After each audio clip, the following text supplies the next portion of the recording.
when we heed a certain call, when the world must come together as one.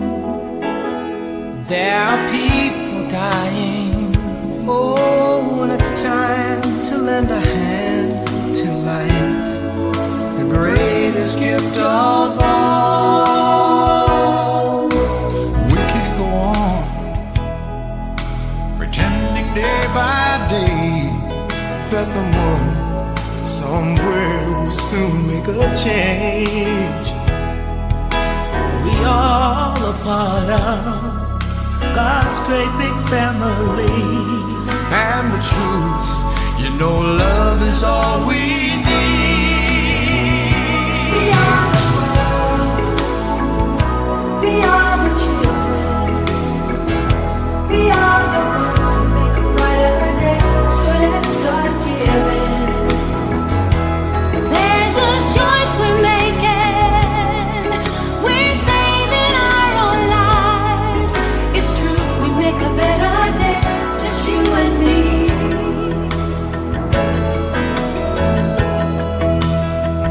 Well, send them your heart so they know that someone cares, and their lives will be stronger and free, As God has shown us by turning stone to bread.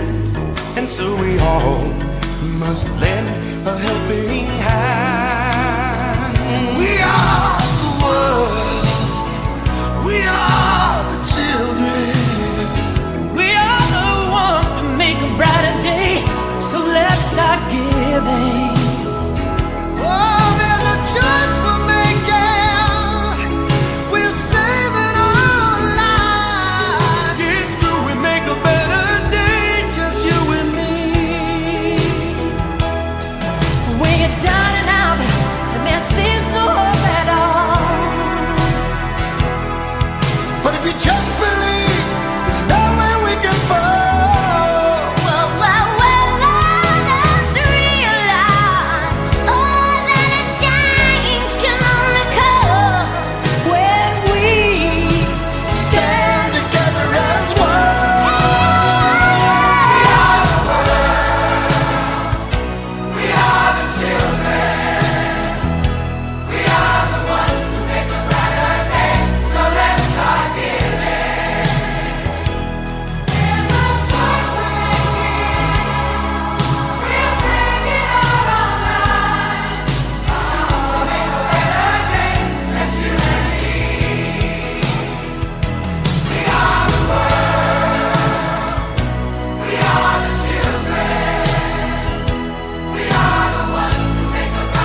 Do you agree that our world is a small world after all?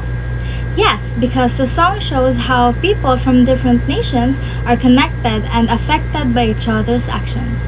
Even though the world is physically large, the issues we face, like poverty, suffering, disasters, and the need for unity, affect everyone regardless of nationality. This makes the world feel small since our choices and actions impact others across the globe. The song reminds us that we share the same struggles, we rely on one another, and helping others ultimately helps humanity as a whole. Does the song suggest a global world? How? Yes, the song strongly suggests a global world because it emphasizes unity across borders. The lyrics promote globalization through themes like unity among all people, in which we are the world, we are the children shows that all humans belong to one global family. There's a choice we're making, we're saving our own lives suggests that what happens in one part of the world affects everyone. And the call to lend a hand highlights that compassion should extend globally, not just within one's country. When the world must come together as one, directly expresses the idea of borderless, interconnected world. These lessons deal with globalization and its moral challenges, the characteristics of millennials and millennials, their ethical challenges and responses, the concept of peace among millennials, and the importance of gender diversity in the workplace. This lesson introduces globalization not only as an economic process, but also as a moral and social issue. It also focuses on millennials and millennials, how they behave, the ethical challenges they face, and how they promote peace. Lastly, it highlights why gender diversity matters in workplaces today. Globalization means the erosion of national boundaries and the reduced significance of national governments. It is moving from a world with borders to a world without. Nation states will remain in existence, but they have to work together with other centers of power such as transnational corporations, intergovernment organizations like the United Nations, and the non-governmental organizations or NGO such as environment movements. According to Suter, globalization weakens the importance of borders. Countries still exist, but they can no longer operate alone. They must cooperate with powerful groups like big corporations, the UN, and NGOs. This means the world is now more connected and interdependent. The song We Are the World teaches us to become as one since the world has become borderless. We cannot escape from globalization. It is now happening, and it is like a tsunami engulfing us. The song shows unity and helping one another. This message fits globalization because the world is now interconnected. Problems in one country affects others. Globalization is powerful and unavoidable, like a tsunami that spreads everywhere. John Sculley, 2005, an expert in globalization, gave 5 different interpretations of globalization, namely internationalization, liberalization, universalization, modernization or westernization, and deterritorialization. John Sculley explains that globalization can be understood in many ways. It can mean more international connections, fewer restrictions, cultural blending, spreading Western values, or removing the importance of geography and borders. These 5 ideas help us understand how globalization works in different forms. Internationalization refers to cross-border relations between countries. These relations include trade, finance, and communication, which creates international interdependence among nations and people. Internationalization is simply about countries interacting more with each other through trade, money flow, and communication. Countries become linked. What happens in one country can easily affect another. This is interdependence. Liberalization. Liberalization focuses on open borderless world economy. Trade and foreign exchange as well as travel barriers are abolished or reduced, making it possible to participate in the world as a whole. Liberalization removes barriers such as taxes, restrictions, or strict rules on trade and travel. It opens the world so businesses, goods, and people can move more freely. This creates a more connected global economy. Universalization refers to various ways in which a synthesis or cultures has taken place, such as having a common calendar and shared common technology. Universalization means cultures blending together. Examples include using the same calendar worldwide, using the same gadgets, or following similar trends. It shows how people from different countries now share common practices.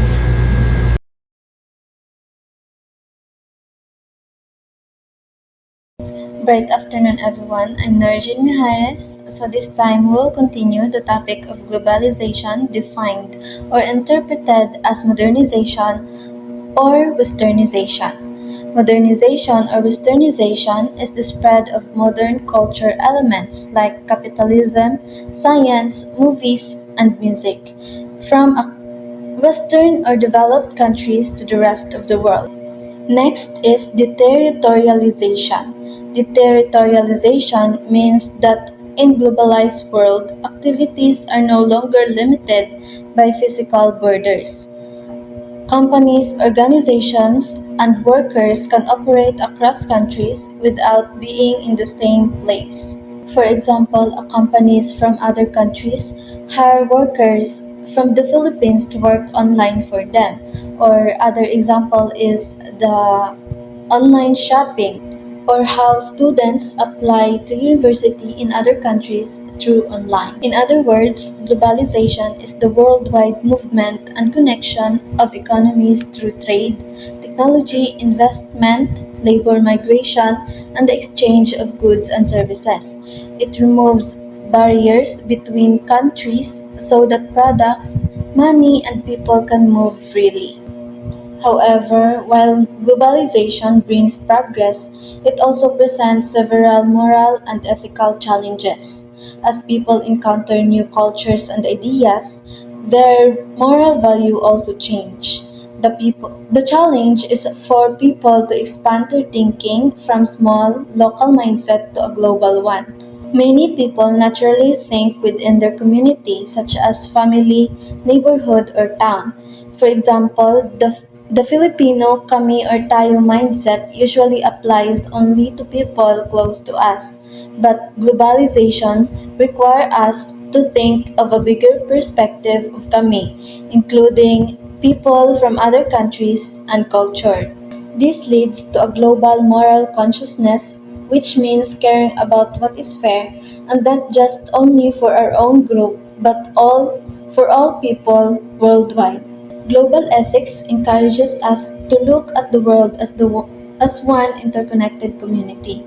Its goal is to understand the cause of global inequality, injustice, and unfair distribution of resources, and find ways to fix them. For example, supporting environmental actions because pollution in one place affects the whole planet. The idea of the greatest good for the greatest number now expands beyond local communities. It means doing what benefits the greatest number of people in the world, not just those close to us. To conclude, modernization spreads modern Western culture worldwide. Deterritorialization removes the limit of borders in how people work and interact. Globalization connects economies and culture across the world. Moral challenges requires us to think globally, not just locally. Global ethics aims to create fairness and justice for all people everywhere. Moral challenges, global ethics, poverty, and migration. The greatest good of the greatest number is no longer the greatest good of the greatest number within their localities, but the greatest good of the greatest number of the citizens of the world. So, ang pasabot ani nga statement kay global na ang atong moral responsibility. Dili lang limitado sa atong kaugalingong lugar or country. Sa una, ang idea sa greatest good for the greatest number kay para sa mga tawo sulod sa usa ka community or nation. Pero karon, tungod sa globalization, connection o shared problems like poverty, migration o climate change, ang moral obligation nato dapat international na. Meaning, dapat dili lang ta mo thanks sa kaayuhan sa atoang mga kababayan, pero kaayuhan sa tanan nga mga tawo sa kalibutan. Why? Kay ang global ang effect sa poverty. Kung daghan ang pobre sa lain nga nasod, maka-affect gihapon sa whole world. Sa migration, dili lang usa ka nasod ang involved, duha ka countries ang apektado both sending and receiving. Global ethics means shared responsibility. What we do affects other people globally.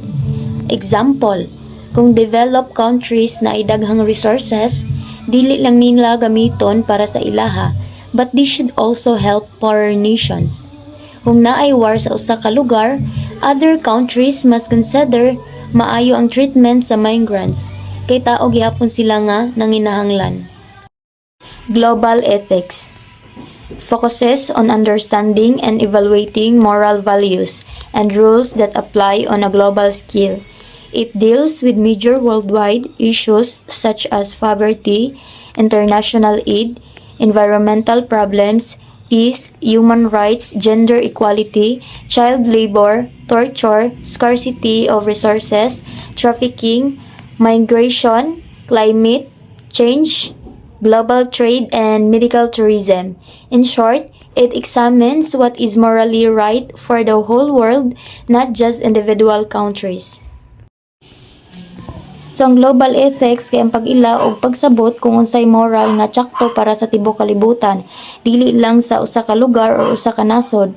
Kay tungod nga konektado na ang mga nasod karon, ang mga problema sama sa kalisod, pollution, climate change, paglapas sa human rights o trafficking, makapekto siya sa tanan dili lang sa usa ka lugar. So mao nga atong desisyon, dapat pod mo consider kung unsay maayo para sa kalibutan, dili lang para sa toa. So like for example, usabi ka lugar nga nagsunog og daghang basura, kay barato og sayon. Sa una, ilang hunahuna basta limpyo among lugar, okay na. Pero karon ang aso og pollution makalupad hangtod sa ubang nasod ug makagrabe sa climate change. Tungod sa global ethics, ang tsakto nga buhaton ay ang pag-stop sa pagsunog, pag-recycle og paggamit og limpyo nga pamaagi bisan pa og mas mahal. So kay kini siya maka-benefits sa tanan nga tawo sa kalibutan dili lang sa ilang kagalingon nga lugar. Global poverty. There is a moral duty for wealthy nations to help the global poor, grounded in the principle of love and fairness. Many poor countries struggle due to lack of resources, limited knowledge, or corrupt leadership, while wealthy nations succeed because they have both resources and good management.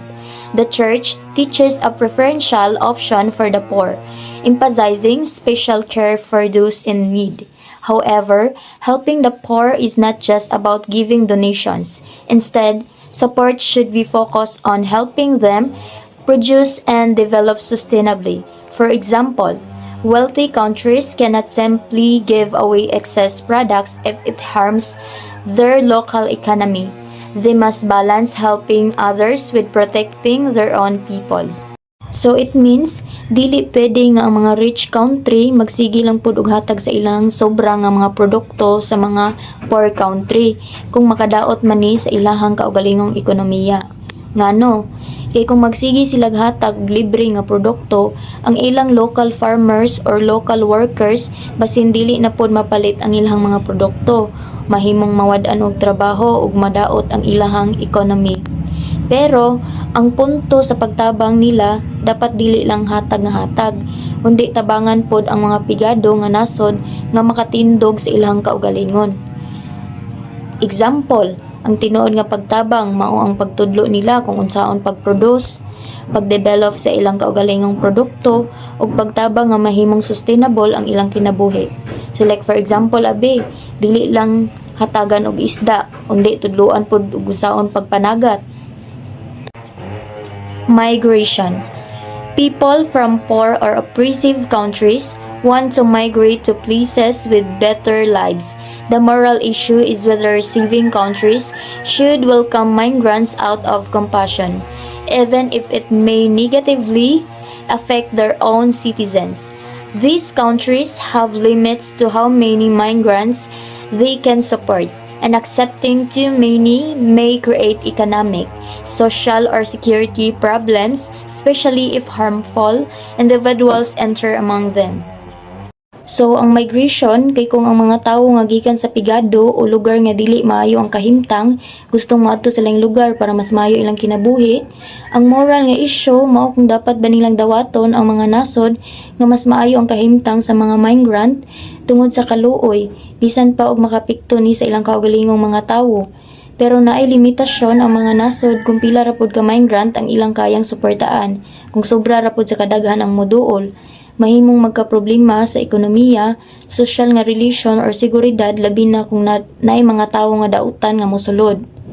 So example, daghang tawo nga gikan sa laing nasod nga naay kagubot or kakuwangan sa trabaho ang gustong moadto sa nasod nga daghan og oportunidad.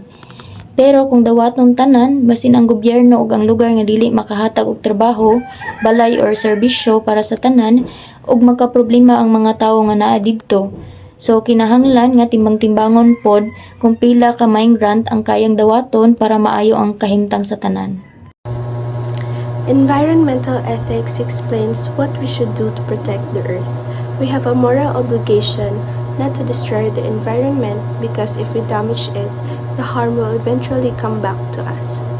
Just like for example, you should not throw plastic into the river because it causes pollution and damages the water.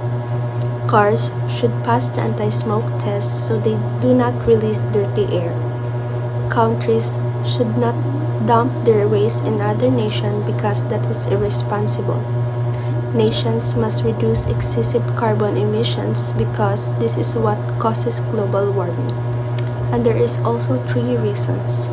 First is human-centered view. We protect the environment to prevent negative effects on humans. Second, biblical view.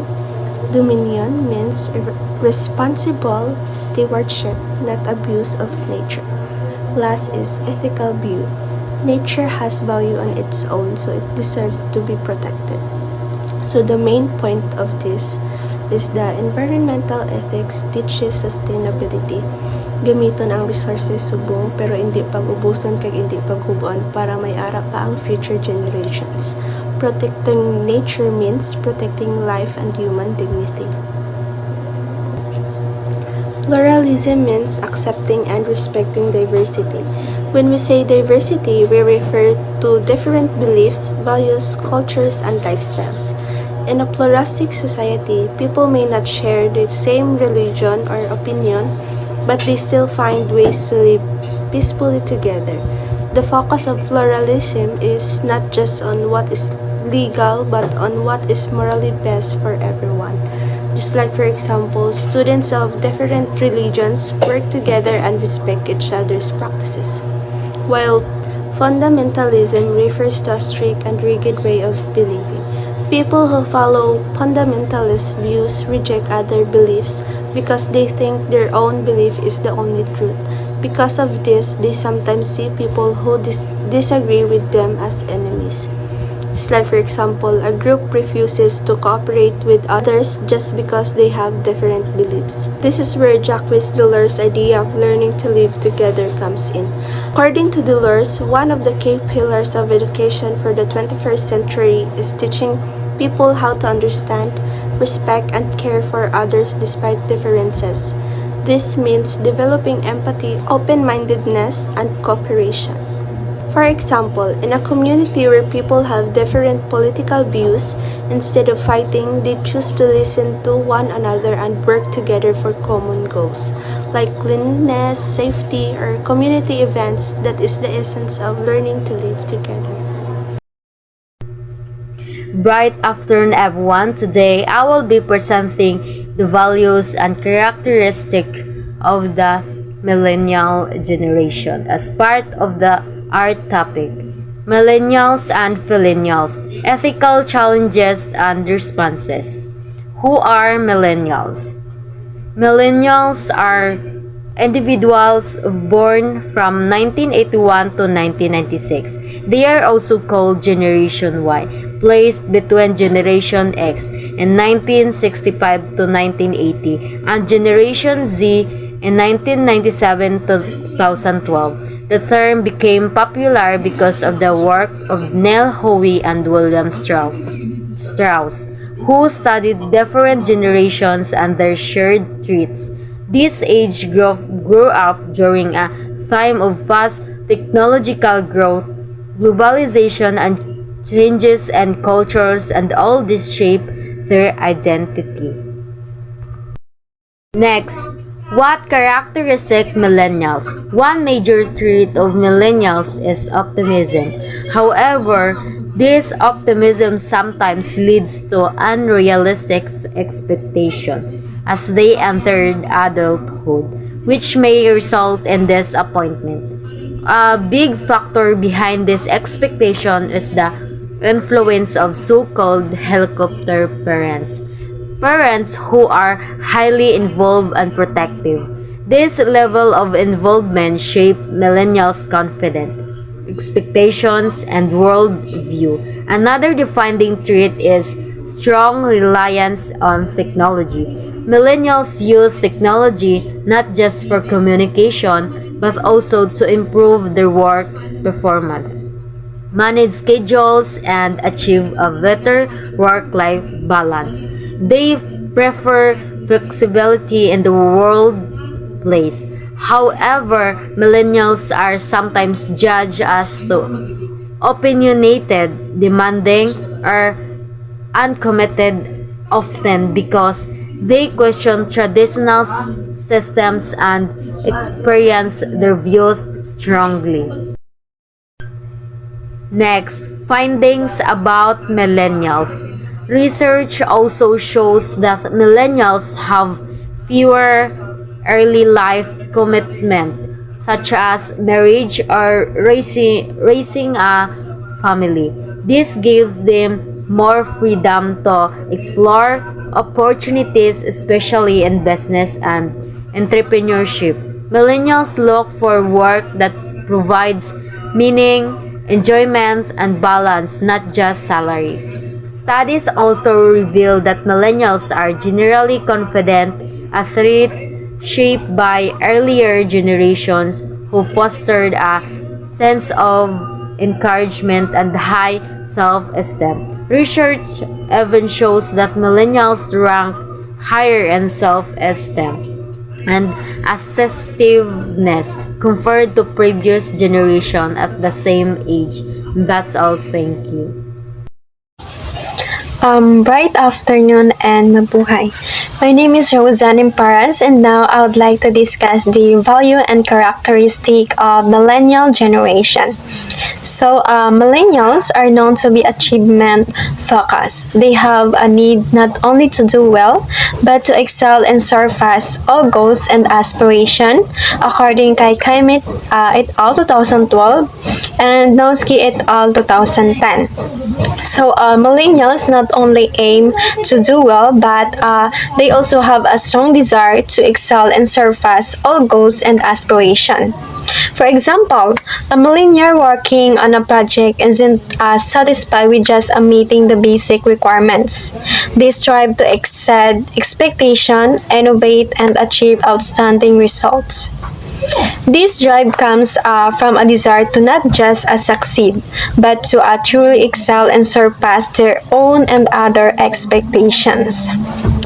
So, millennials are more willing to put forth extra effort to help an organization succeed.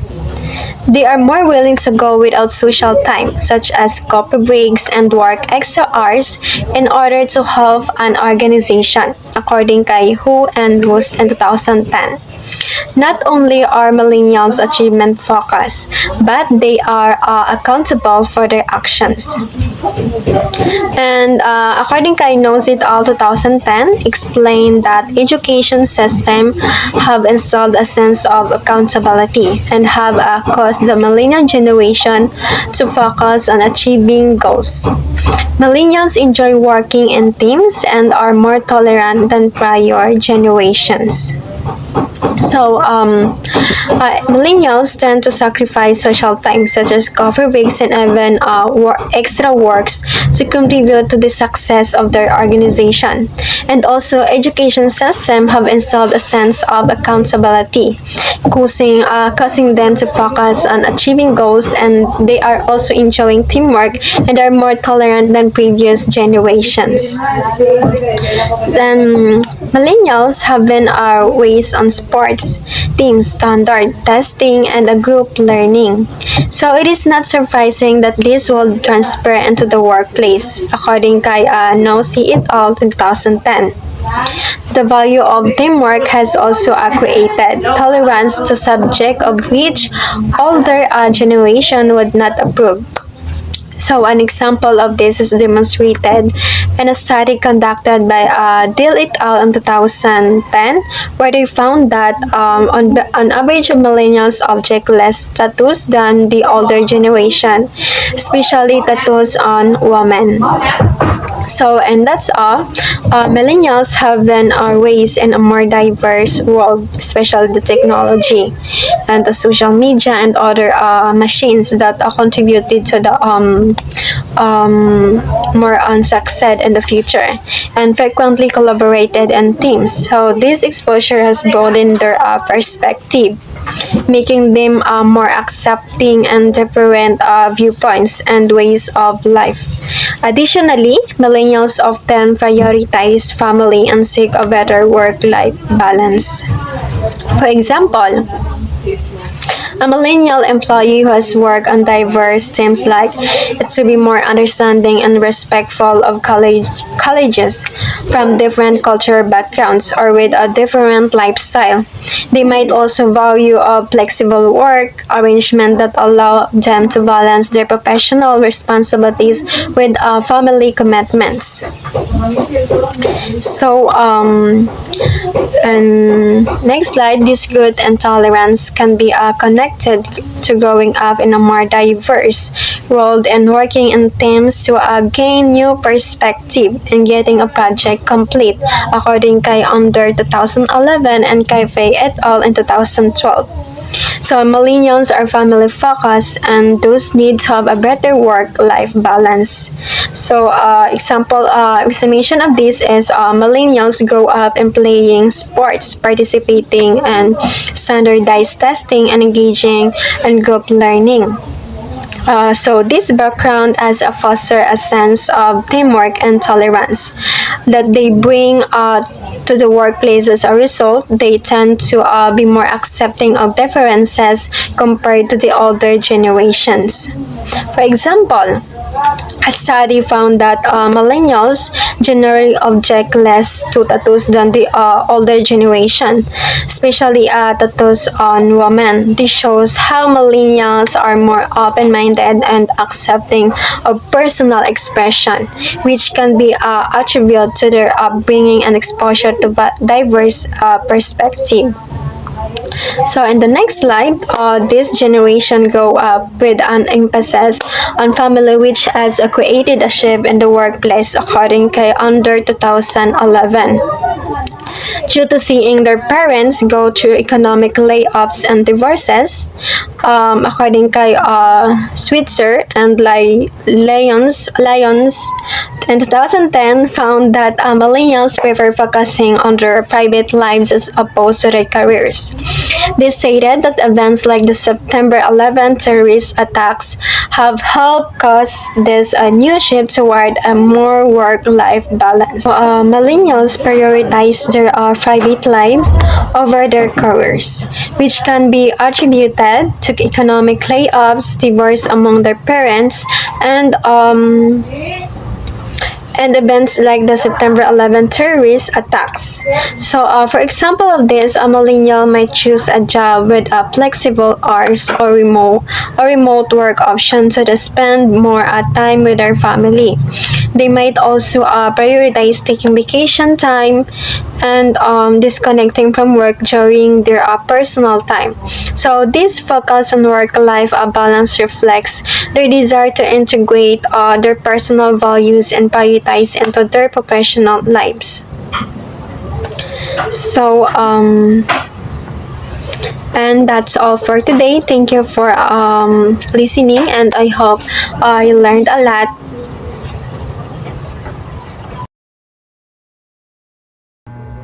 Good day everyone, I am Stefan Arbadomia and today I'll be discussing you about millennials and technology. First, millennials and the workplace. Millennials grow up using technology earlier than older generation, which makes them more skilled and comfortable with it. Dale et al. 2010 compared it to learning a new language. Starting young helps you become more proficient. That's why millennials are known as tech-savvy.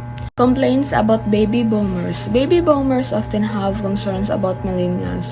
Deal et al. 2010 found that some millennials are seen as entitled, too confident, or difficult to work with. Levinson 2010 says this happens because millennials express their opinions more. They are even sometimes called the look at me generation because they're seen as impatient or overconfident. So, ang millennials, sabi ko, sugmatag og opinion then, abin lag nakatabang sila pero na-interpret sa baby boomers as arrogance or being too confident.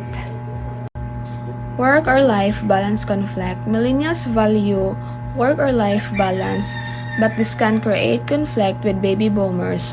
Older workers may think millennials lack commitment because they prioritize their personal life more. What millennials want in a boss? Millennials want a boss who genuinely cares, while older generations prefer ambition in leaders. Millennials value managers who are inspiring, supportive, and imaginative. Under 2011, a millennial becomes more motivated when their boss checks and listens to their opinions or ideas and supports them, not just when the boss pushes the deadlines. Good afternoon everyone, I am Cristel Relota and the topic I will be discussing for today is about millennials characteristics and ethics. First, we have the millennial traits, work and ethics. We have flexibility, confidence, advancement, meaning, and responsibility. First, we have flexibility. When we say flexibility, it is the adaptability to changing circumstances, tasks, and work environments. Millennials often value roles that allow them to adjust their schedules, work locations, and responsibilities. They appreciate employers who understand the importance of work-life balance. Example, a millennial might prefer a job that allows remote work options or flexible hours to accommodate personal appointments or family needs. Next, we have confidence. When we say confidence, it is the belief in one's abilities and potential to succeed. Millennials tend to be self-assured and vocal about their ideas and opinions. This confidence often drives them to seek leadership roles and opportunities for growth. Example, a millennial might confidently present a new project proposal to senior management, believing their idea will improve efficiency or innovation within the company. Next, we have the advancement. When we say advancement, it is a desire for career progression and upward mobility. Millennials are often ambitious and eager to climb the corporate ladder. They seek opportunities for skills development, promotions, and increased responsibilities. Example, a millennial might actively seek out professional development courses or mentorship programs to enhance their skills and increase their chance of promotion. Next is the meaning. Meaning is the need to find purpose and fulfillment in their work. Millennials often prioritize jobs and align with their values and contribute to a greater cause. They want to feel that their work has a positive impact on society or the environment. Example, a millennial might choose to work for a non-profit organization or a company with a strong commitment to social responsibility, even if it means earning a lower salary. Just because it has meaning, then gumagawa na sila because kumbaga daw amo na siya ang nature sa mga millennials. Gusto nila ang ilaobra is by meaning. Next, we have the responsibility. When we say responsibility, it is a sense of accountability and commitment to fulfilling obligations. Millennials generally take their work seriously and to strive to meet deadlines, follow through on commitments, and deliver high-quality results. Example, a millennial might volunteer to take on additional tasks or work overtime to ensure a project is completed successfully and to the satisfaction of their team and clients. Next, we have the ethical dimensions. It is exploring millennial ethics. We have the cognitive moral reasoning, evolving values, and deontology. For the cognitive moral reasoning, when we say cognitive moral reasoning, it is the mental process of evaluating the rightness of or wrongness of actions and decisions based on moral principles and values. Millennials often approach ethical dilemmas with a focus on logical analysis and critical thinking. They consider the potential consequences of their actions and weigh different perspectives before making a decision. Example, when faced with a workplace conflict, a millennial might systematically analyze the situation, identify the underlying ethical issues, and propose a fair and rational solution that respects the right and interests of all parties involved. Next, we have the evolving values. When we say evolving values, the changing set of beliefs, principles, and priorities that guide behavior and decision making. Millennials' values have been shaped by various factors including technological advancements, globalization, and social movements.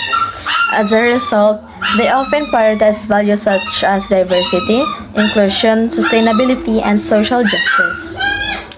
Example, a millennial might advocate for environmentally friendly practices in the workplace, support LGBTQ+ rights, or donate charitable causes that align with their values.